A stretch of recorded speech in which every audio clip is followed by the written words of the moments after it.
আগামী 12ই ফেব্রুয়ারি জাতীয় সংসদ নির্বাচন অনুষ্ঠিত হবে।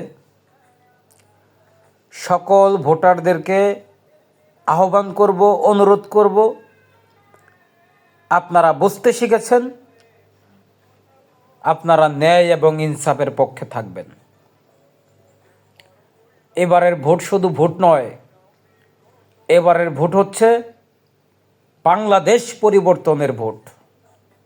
এবারের ভোট শুধু ভোট নয়, এবারের ভোট ভাগ্য পরিবর্তনের ভোট।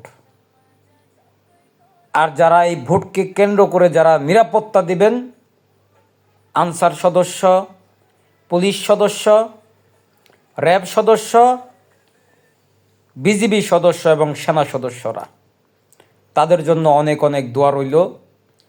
আপনারা সকলেই তাদের জন্য দোয়া করবেন, কারণ নিরাপত্তা দেওয়া এত সহজ নয়।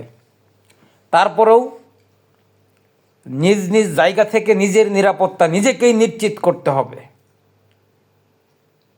আপনারা সকলেই ন্যায় এবং ইনসাফের পক্ষে থাকবেন। যে ভালো মানুষ, যে সমাজ কল্যাণমূলক কাজ করবে, আপনার সন্তানের ভবিষ্যৎ যে নির্ধারণ করবে, আপনার ভবিষ্যৎ যে নির্ধারণ করবে, তাদেরকে আপনারা ভোট দেন। আসসালামু আলাইকুম ওয়া রাহমাতুল্লাহি ওয়া বারাকাতুহু।